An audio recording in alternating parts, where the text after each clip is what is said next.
Hey everyone, it's Erin Ramsey, and welcome to episode 6 of Drive Your Dream Home, where I'm interviewing super cool people all over the country in the hope of spreading inspiration for everyone, from everyone. And today I have Krista with me. And Krista is, I love when people wave.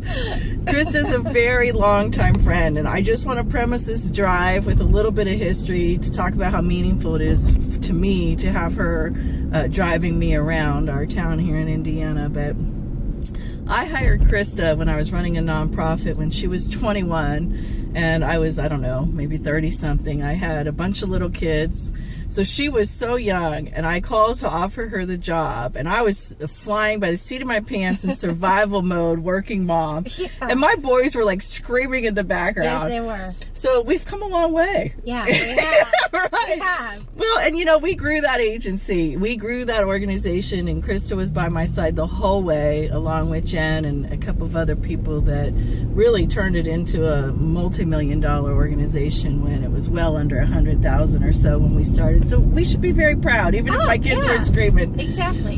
So I have Krista on Drive Your Dream Home today because she's doing a lot of cool things with her life, but she just left that job after 15 years, and she's at a crossroads, and I wanted her to share with you because she has taken and done so many things that I think are inspirational for a lot of people, and to remember that Drive Your Dream Home really is about inspiration for everyone and for everyone, from everyone, and that we don't have to be at the end result or even what we're hoping for, as long as we're in process working towards something. So Krista, tell us what happened. You've left your job. What happened with that? If I can interject, that's important. I love what you just said, because it really is the journey that matters.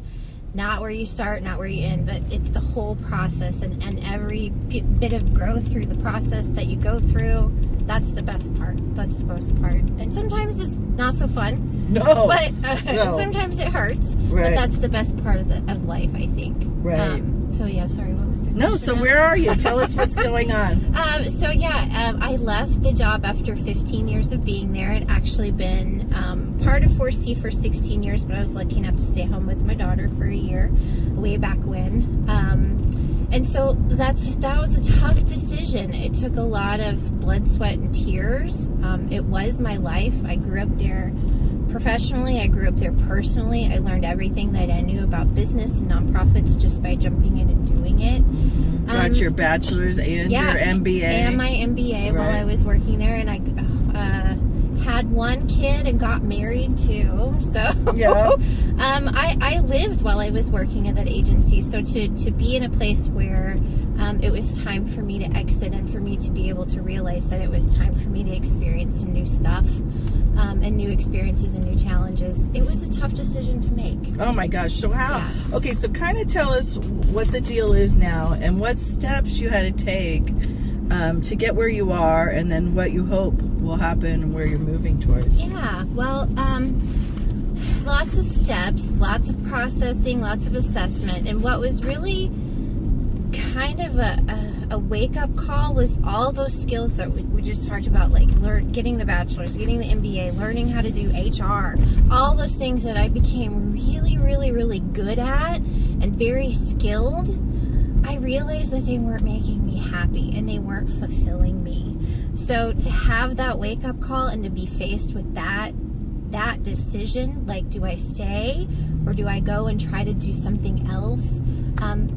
There was a lot of soul searching involved in that. Oh, I can't even. Okay, so that's one, I think, key takeaway of you being here, is that so many people get confused about what they're good at and what they really should be doing. We get too comfortable. Yes. And so here's our first little post.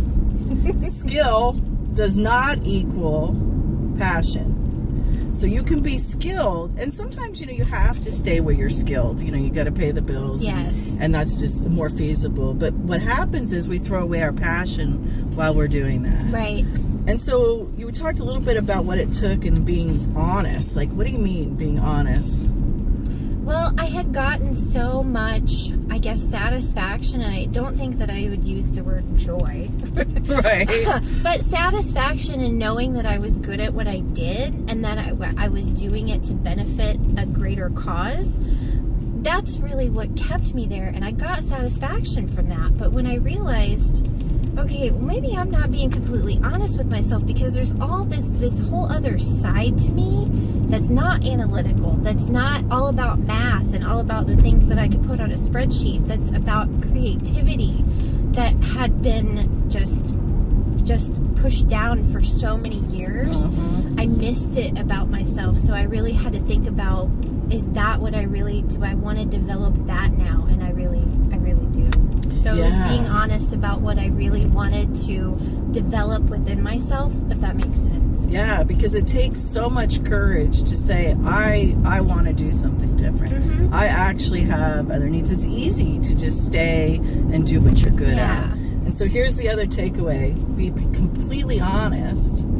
And really, saying what you want and doing what you want is scary, because then you're really accountable. You're really pushing the envelope. Right. And you're bearing yourself. You are. You know? You're so vulnerable when you do that. Right. And, so, yeah. Go ahead.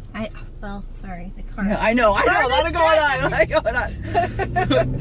I was just saying that being honest is sometimes the most challenging part of that, but then the next step is being honest with other people. And so your life choices about what you're good at versus what you're passionate about affect your family. It affects your kids. And I really, really had to think about what kind of role model am I being for my children when I'm saying, you can do whatever you want to, whatever you want. You can go to school, you can learn all these things to just make yourself happy, and I wasn't doing it myself. Right. Yeah. So, Do you know how many moms are doing that? a lot. Now, are your kids... Okay, well, so tell us what's going on now, what you've done, and what you're doing, and then maybe if there's been any impact on your relationships or your influence. Yeah, well, other than leaving the job. Yeah, right. Just a minor detail. Just a minor detail.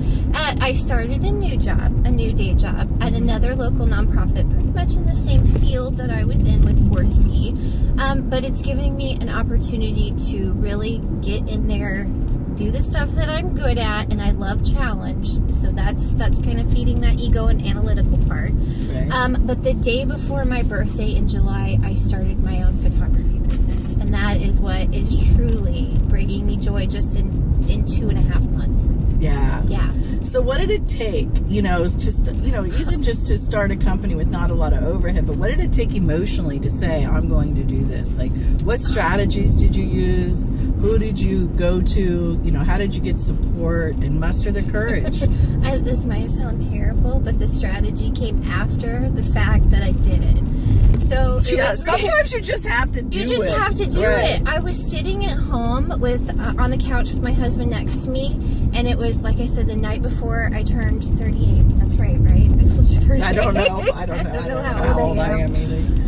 The night before my birthday, and I said, you know what? I am so sick and tired of saying that I'm going to do this, and I never get to it, because I've been trying to do it for like years. And I said, you know what? I'm just going to buy my domain right now. And I'm like, Jeff, are you okay with that? Yeah, right. He got off. Yeah, I'm like, right. Yeah, because I have a tendency to, shoot from the hip things and not ask permission or, But yeah, so he was like, yes, of course. I said, well, I'm just going to do it tonight. I got my laptop out and I was like, fine, all right, I own it. And then the strategy came. Like, okay. And then that's where the MBA and all the skills came in. Right. I have learned everything to help me on my dream. Yes. Yeah. You know what I've been finding lately? Well, for like the last maybe 8 years or so, is like I feel like every time I take on a challenge, I remember why I learned it before. It comes forward like, oh, that's why I had to do that, because now I can do this. All that really not fun stuff that you have to do and you have to work through. Yeah, there's a reason for it. So before we end, Chris is going to talk about standing in the threshold, but she came to my house over the weekend and did a photo shoot for my business and took this most beautiful picture of my daughter and I.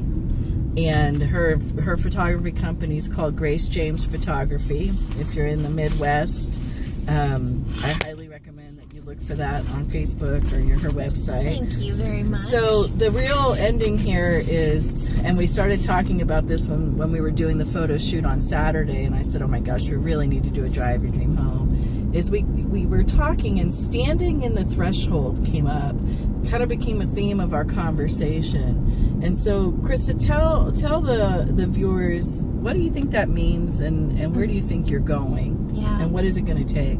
Well, what it means for me is that I'm just I finally figured out what door frame I need to be standing in, the one that I really want. Yeah. Not the one that's comfortable. Not the one that's comfortable, not the one that I'm good at, but the one that challenges me and really, really like on that soul level. Mm-hmm. So I figured out what door that I need to be standing in, and now I'm kind of in the process of making sure I'm letting everything go that happened before in a very, very healthy way.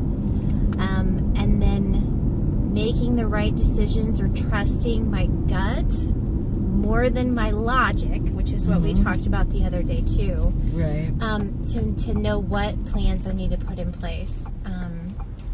Did that answer the question? Yeah, and just to let yourself be free. Yeah. Right. And I think what was most important, one of the things that stuck with me from our conversation Saturday was really that, like, don't trust the logic so much, really trust, what your intuition and what your heart and your soul is telling me. Mm-hmm.